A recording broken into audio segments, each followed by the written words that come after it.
In the previous session, we were discussing about the time response of second order systems. We had started, you can see it on the screen. This was the considered system.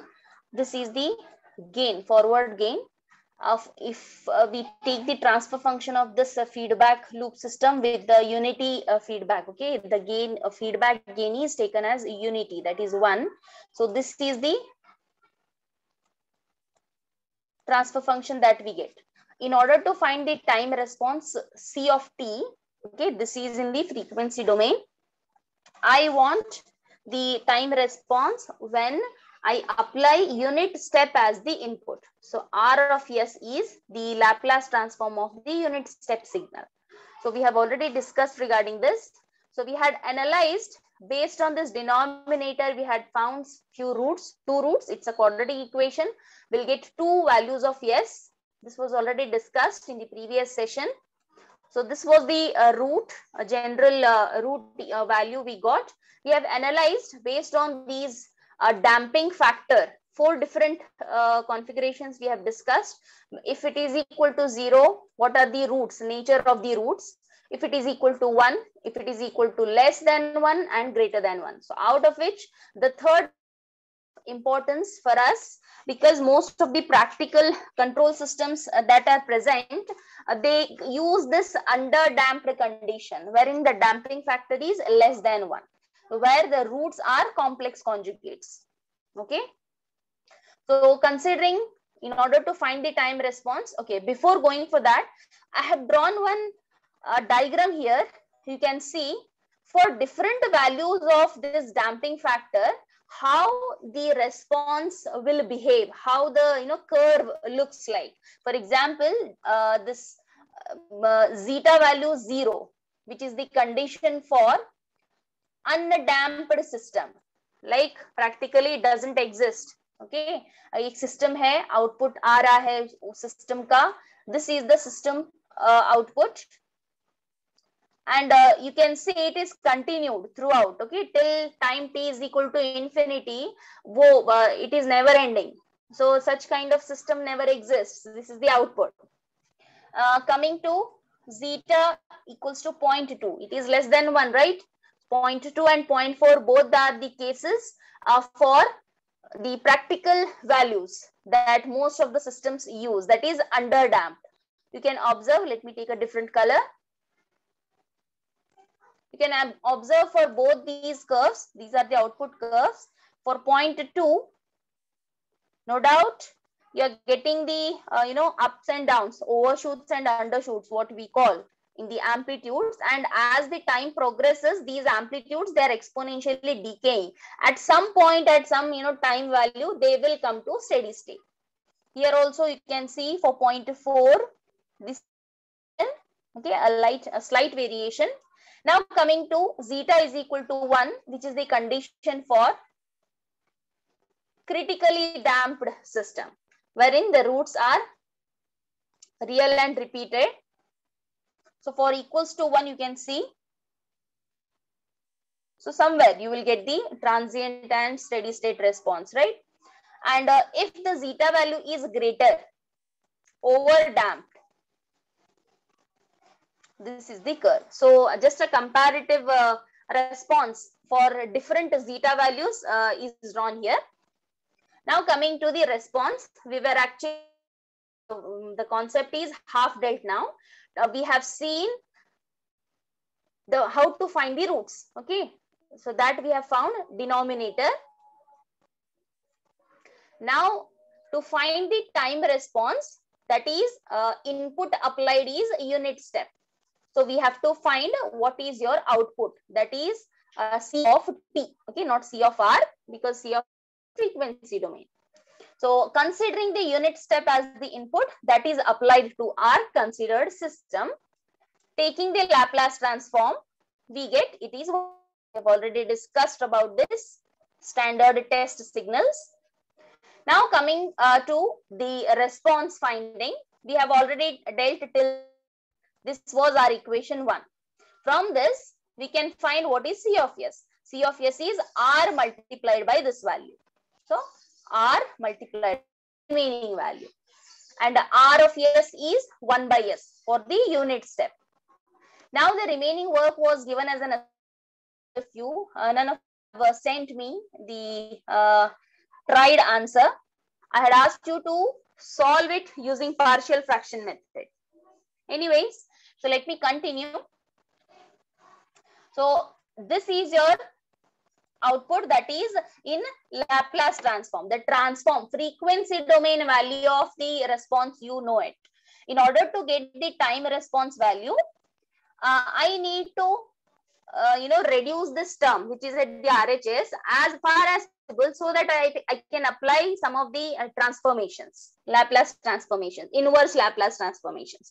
So in order to reduce this, let me use the concept of partial fractions. So how will you know already about the partial fraction method?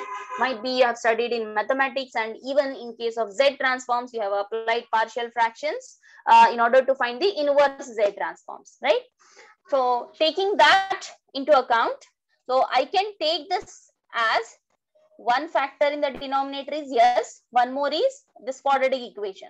So let me take A by S plus BS plus C divided by this factor. So no need to tell you why I have taken this BS plus C and all. You know the basics of when and how to write these factors, and how to expand it using partial fractions. What are the different conditions? What should be the powers of numerator and denominator? You know already about it. So to solve this, what I will do, I will multiply both LHS and RHS by this denominator term, so that LHS only I'll get this factor. So taking that, multiplying both LHS and RHS by this denominator term. So I have multiplied it. This is the term. I need to multiply on both sides. So this and this is as it is. Okay, it is already present here. Now I have multiplied it with this factor. Here also I have taken the multiplication. Here also I have taken the multiplication. So A by S is kept as it is. Similarly, this BS plus C divided by this factor, I have kept it as it is. So these two gets cancelled. I'll be left with omega Wn square. Yes, also gets cancelled. You'll A into this bracket plus these two factors gets cancelled. You'll be left with S into BS plus C. So this is the value. Now I need to find A, B, C values. So to get the A, B, C values, go on substituting the natural values. If I put S is equal to 0, this complete term B and C will be 0. So substitute that, or Wn square is equal to A into S is 0. Here also you have S term, so it will be only Wn square. So taking this, you will get A as 1. If you take S equals to 0, I'm applying the inverse, that is partial fractions, so that I can apply inverse Laplace transform. Now remaining is the what is that? B and C values. So you can try out with the different terms, substituting, so that two simultaneous equations you can get, and you can solve it. Or the easiest method, let me use. What I will do, this is the equation. I will expand this bracket. So I've expanded. Here also I've expanded. So that all the square powers of S, I will club at one side. And then all the I will club at one more side, right? So it is something like all the S square powers are kept at once, equals to 1, and then there is a constant term. So only one constant term is there. So RHS I have rearranged, I have expanded and I have rearranged the terms. Now what I can do, I can compare the coefficients that are present at the LHS with the RHS. Okay, can you find any S square and S term here? In the LHS side, you don't have any S terms, right? There is no variable S at the LHS. It means S square ka jo coefficient hai, A plus B, here you don't have anything. It is something like this. 0 S square plus 0 S plus Wn square. Ye constant hai Wn. So it is 0. Comparing the LHS and RHS, S square coefficients, it is A plus B equals to 0. A just now we have got, it is 1, 1 plus B equals to 0, or B equals to minus 1. Now coming to one more comparison, where S power 1 Again, compare both LHS and RHS. This is your S coefficient here, 2 zeta Wn A plus C. So this is the coefficient at the RHS.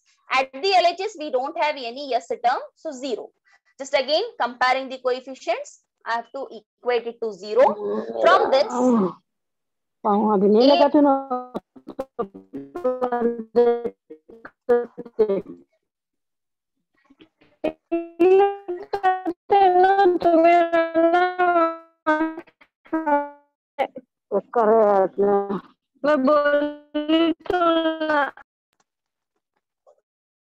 to comparing the coefficients, both LHS and RHS, I've equated this also to 0 because you don't have any S power term here. Okay, S raised to S square and S both are not present at the LHS. Let me take it as 0, 0.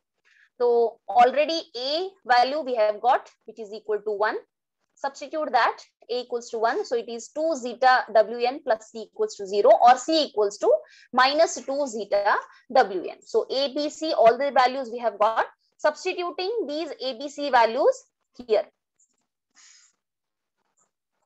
A by S, A is 1, 1 by S, plus Bs plus C. B is minus 1, C is minus 2 zeta Wn. So substituting those values.